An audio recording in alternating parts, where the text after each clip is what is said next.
मुख्य समाचार। लोकसभा ने आज लोक परीक्षा अनुचित साधन रोकथाम संशोधन विधेयक 2026 पारित कर दिया।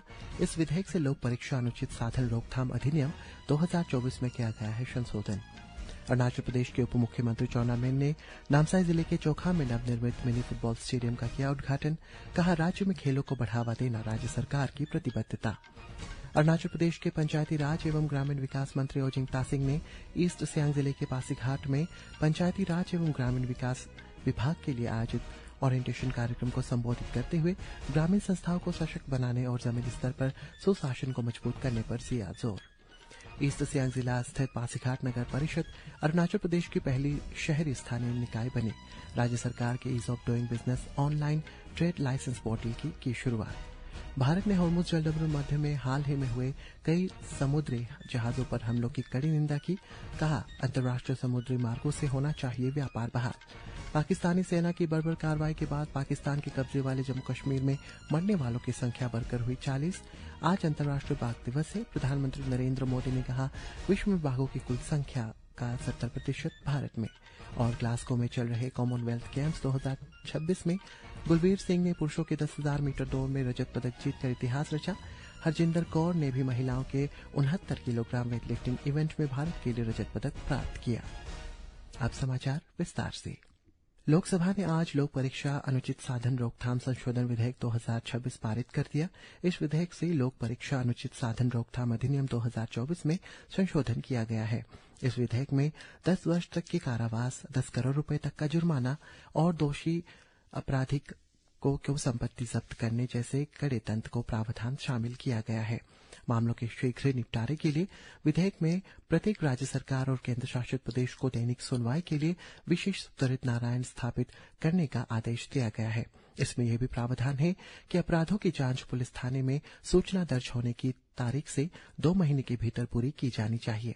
मुकदमे की सुनवाई आरोप पत्र दाखिल होने की तारीख से 3 महीने के भीतर पूरी होनी चाहिए।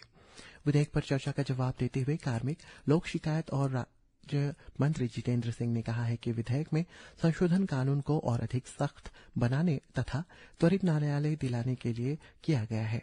उन्होंने कहा है कि न्याय विधेयक विद्यार्थियों और युवाओं के कल्याण की रक्षा के लिए सरकार की प्रतिबद्धता की पुष्टि करता है। श्री सिंह ने कहा है कि विभिन्न दलों द्वारा शासित राज्यों में पेपर लीक होने की घटनाएं हुई है। विधेयक पर चर्चा के दौरान लोकसभा में विपक्ष के नेता राहुल गांधी ने कहा है कि देश की शिक्षा व्यवस्था अब बहुत महंगी हो गई है। इस दौरान संसदीय कार्य मंत्री किरण रिजिजू ने गृह मंत्री अमित शाह पर राहुल गांधी की टिप्पणियों पर कड़ी आपत्ति की है। कौन सा ऑर्डर है वो ऑर्डर पे आप निकाल के बताइए।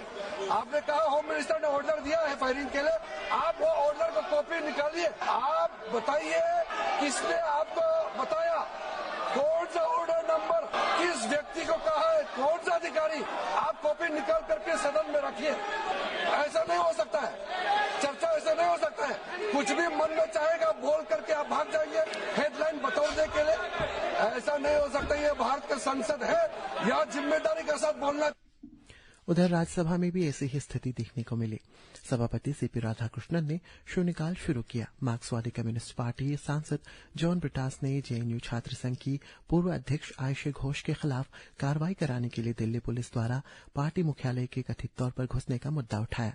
इस पर सदन के नेता जेपी नड्डा ने कहा कि यह कानून व्यवस्था का एक सामान्य मामला है। हालांकि विपक्षी सदस्यों ने अपनी मांग पर जोर देते हुए विरोध जारी रखा, जिसके चलते सभापति ने सदन की कार्रवाई दोपहर 2 बजे तक स्थगित कर दी। राज्यसभा की कार्रवाई जारी है।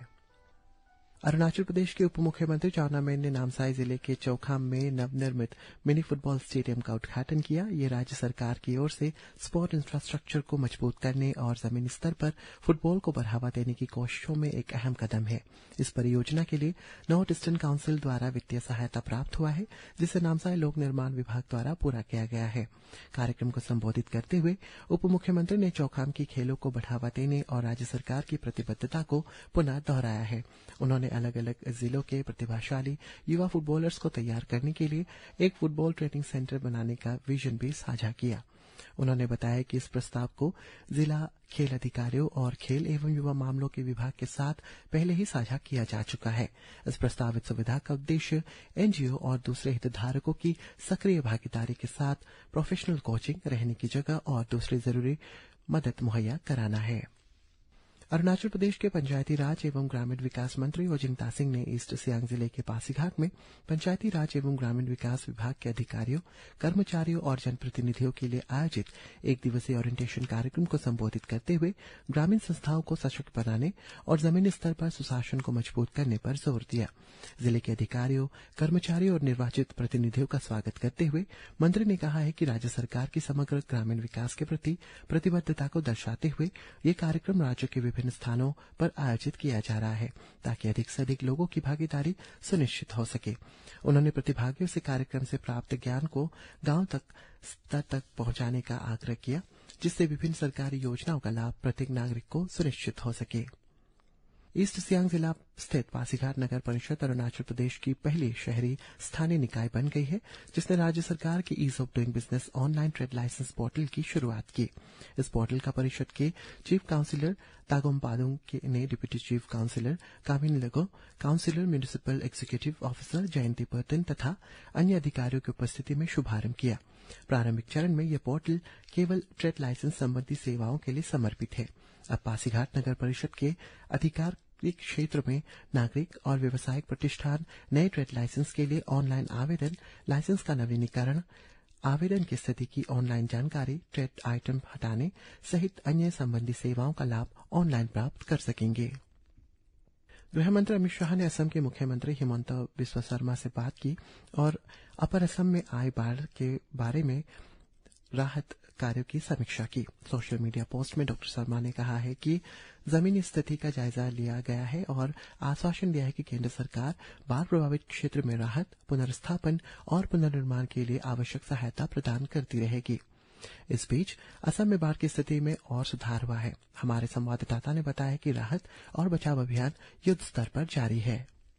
असम में शिवसागर, घोलाघाट, सोरायदेव और जोरहाट जैसे सर्वाधिक बाढ़ प्रभावित जिलों में राहत और पुनर्वास कार्य युद्ध स्तर पर जारी है। स्थिति धीरे धीरे सामान्य हो रही है। असम सरकार ने हाल की बाढ़ में प्रभावित लोगों के लिए राहत और पुनर्वास उपायों की घोषणा की है। इनमें बाढ़ में जान गंवाने वाले लोगों के परिजनों को अनुग्रह राशि, प्रभावित परिवारों को वित्तीय सहायता तथा विद्यार्थियों के लिए शैक्षणिक सहायता शामिल है। राकेश दोले। भारत ने हॉर्मुज जलडमरू मध्य में हाल ही में हुए कई समुद्री जहाजों पर हमलों की कड़ी निंदा की है। भारत ने कहा है कि क्षेत्र में वाणिज्यिक जहाजों और नागरिक बुनियादी ढांचे को निशाना बनाए जाने की घटनाएं तुरंत बंद होनी चाहिए। संयुक्त राष्ट्र में भारत के स्थायी प्रतिनिधि पी हरीश ने कहा है कि पश्चिम एशिया में हमले फिर से शुरू होना चिंता का विषय है।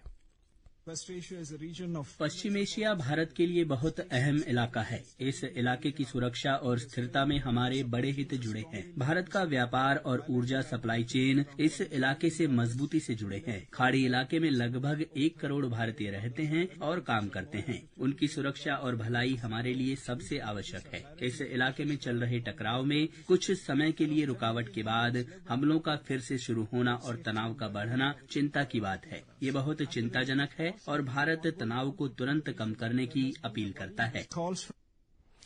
ग्लासगो में चल रहे कॉमनवेल्थ गेम 2026 में गुलवीर सिंह ने पुरुषों की 10,000 मीटर दौड़ में रजत पदक जीतकर इतिहास रच दिया है। वे इस इवेंट में मेडल जीतने वाले पहले भारतीय एथलीट बन गए हैं।